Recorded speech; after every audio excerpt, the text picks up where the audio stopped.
Man, why do I always get a headache just as I'm about to record a voiceover? Can it go away, please?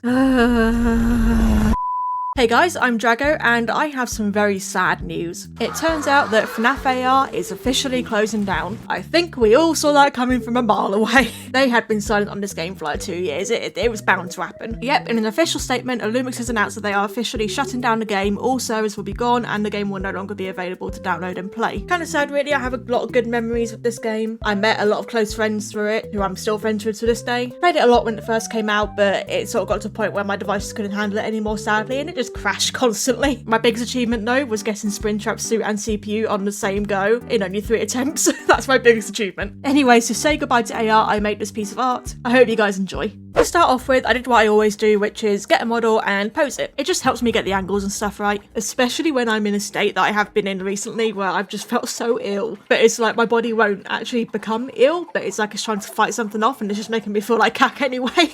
But yeah, I did a couple of sort of simple poses. I was more worried about Funtime Freddy than actual Freddy because Funtime Freddy's a lot more complicated in his design, and he has a lot more dynamic pose to him because he's just a lot more of an eccentric character. For the model credits, this Freddy model was made by Zaki, and this Funtime Freddy model I believe was made by Georgie Models. I've had it for a long time, I couldn't find the exact one again. I think it was made by this person, if not, do correct me if you recognise it. Anyways, with that done, we of course moved on to the sketching. As usual, I did the construction lines in blue first. These are just a rough shape so I can follow them and get a more refined sketch later on that I can follow then with my lines. But God was I struggling. I could not get any shapes right. So with Freddy, I ended up taking his reference image that I had made with the Blender model and I blew it up to what I wanted and I just sort of overlaid it, and I didn't directly trace, I just sort of overlaid it so I could sort of adapt my lines to make it how it needs to be, because I could not get this right. It looked so bad, man. I couldn't do it. I don't know what's wrong with me. I am in this slump with art at the moment. I don't know what's wrong with me, but I cannot get things looking right. And it kind of sucks when your whole YouTube channel kind of revolves around the art you make. So let's hope in the next couple of weeks I will sort of recover that, because I need to make more videos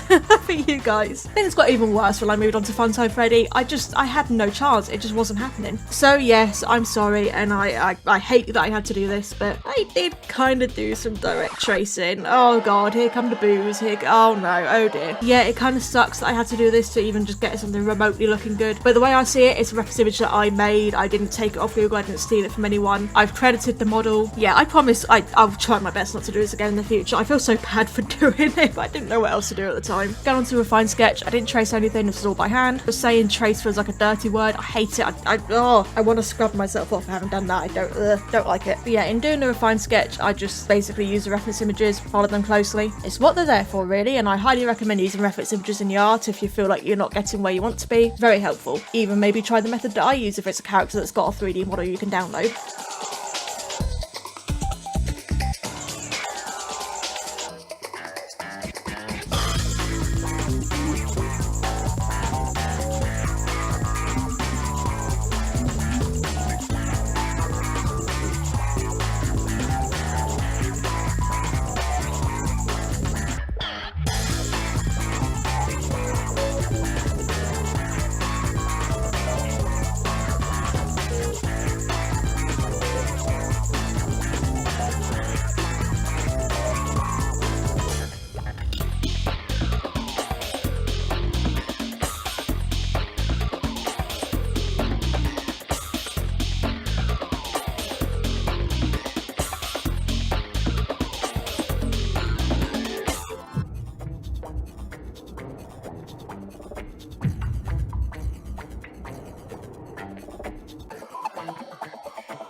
Lining was sort of basic usual process as well, just sort of using a slightly thinner line art, not the thinnest I usually use, but just thinner, using different layers if the lines are going to intersect so I can erase cleanly, and making sure I've got that line weight variation going. So yeah, I'm just going to be quiet and let this play out for you guys.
Obviously the next step was the flat colouring. I also made sure to put sort of the general colours that I wanted in the backgrounds there now, so I could get a feel for how it was all going to blend together. I basically just went for their sort of associated colour scheme. So with Freddy I went blue for his eyes because, well, I couldn't just go brown, that'd be boring. And for Funtime Freddy I went a sort of purpley pink scheme because, you know, he's got pink and purple on him. As for flat colour, I did one base layer of one colour, which is their main base colour, their body colour. I then select around my line art and erase, get rid of the excess. And then from then on I can use clipping masks to make sure my lines don't go outside of this base layer I've got and therefore not outside of the lines. Very helpful, I highly recommend using clipping masks. Once I had everything in flat colour, everything was laid out, I could go onto my texturing, which is where I use my good old watercolour brush. I love this brush is my saviour. But actually no, my saviour is the holy Luigi of the microphone, let's not forget him. But yes, I could not live without this watercolour brush, let me tell you. But yeah, using it on different textures that fit the animatronics. So for Freddy I use sort of a blot and noise texture. I started just laying down different shades and stuff to make this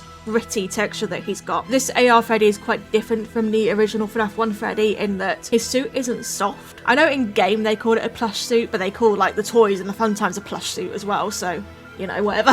But this Freddy is shiny. If you look at him, he is a reflective surface. He is definitely a more sort of material similar to the toys, probably a plastic or a metal. This isn't soft fabric like the originals are made out to be. So rather than a soft blotty texture, which I would usually use for FNAF 1 Freddy, I use a texture that was a little bit more gritty to get that idea of a harder surface. Funtime Freddy was much the same actually because again he's a hard surface. I first tried to lean a bit into how I remember his textures looking in Sister Location. Remember them having this, I don't even know how to describe it, but here's the image. But it wasn't working really well, so I sort of went my own direction with it in the end. Okay, this guy is always shining, so it's no different doing him normally if he was in Sister Location versus AR. I keep forgetting to mention Bonbon. Bonbon is pretty much the same. Bonbon's there. I just think of Bonbon when I say Funtime Freddy, so I kind of forget to mention him. He's here. Here's your love for Bonbon. Say in the comments if Bonbon is your favourite character. If he's not, then maybe comment who is your favourite character. I'm interested to hear. Mine is, of course, Springtrap. It's gotta be Springtrap. He's just so cool.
Once I was happy with it all, it was onto lighting and shading. Now, I always sort of set up the background before I go onto my shading now, because it helps me get a sense of how my lighting is going to be. I messed around with different effects, different layer types. I got this grid off just a stock site so that I could give this sort of grid look that is in the workshop in the actual game. And I also got a stock image of the actual static that is used in the FNAF games. I think it's from FNAF 1 when you die, just a still image of that. And I overlaid that to also give this sort of, well, static look. I don't know what I wanted to say there. There was like, yes, it's static. And then I went on to my usual shading technique. The only thing I did different really is that I started with a full mask of a dark shade with multiply, and then I used my soft eraser to erase where it wouldn't be so dark. This is just to give the sort of darker look because some of these shadows need to be really dark, so I needed that base layer just to sort of add to it, and it helps match the lighting of the background. Other than that, I use overlay layers. For Freddy, I use blue shade, so a dark blue for the shadows and a light blue for the highlights. This is again matching his colour scheme. And for Funtime Freddy, I used a darker purple and a lighter purple. I need to do a piece where I really mix and match the colour of the lighting. Like, I don't know, get Springtrap, and rather than putting him green lighting that matches his colour scheme, maybe put him in, I don't know, a bright blue lighting, and it would... Obviously that's quite far from his original colour scheme, and therefore it'd be good practice on being able to get the idea of a coloured light while still keeping the general colour scheme of the character. Might be something cool to try. If you guys want to see me try that, let me know.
I did some fun effects. Some of this was just bits of white just to add really harsh highlights on places like the eyebrows and the nose, you know, the really shiny places. I used a hard mixer layer, then blurred it just to get a bit of a glow on the eyes. And finally, I exported it and put it into another canvas, and I created this sort of 3D RGB split effect. This is actually something that's really easy to do. First of all, you take your piece and you duplicate it 2 times so that you actually have 3 copies of your original piece. You make a layer above each copy and put them on a clipping mask. Put those clipping mask layers onto a multiply effect. Make 1 green, 1 red, 1 blue. Merge the colour layer onto the piece layer. Set them all to screen. And then just sort of slightly offset the layers to one side. I tend to use my arrow keys just to slightly nudge them a few pixels. I put one colour one way and another colour the other way. And it just gives this really cool 3D RGB split effect. It's subtle, but it's effective. And with the static effect I gave, I thought this would work really well.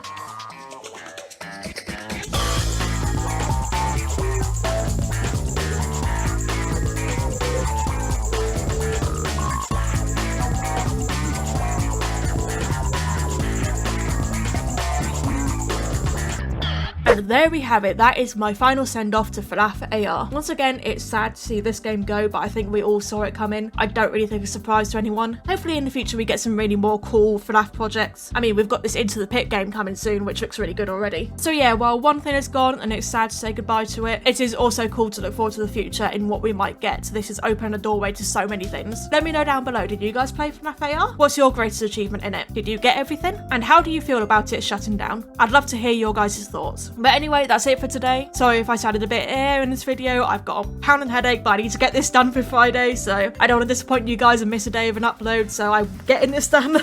But yeah, I'll see you all in the next one. Bye!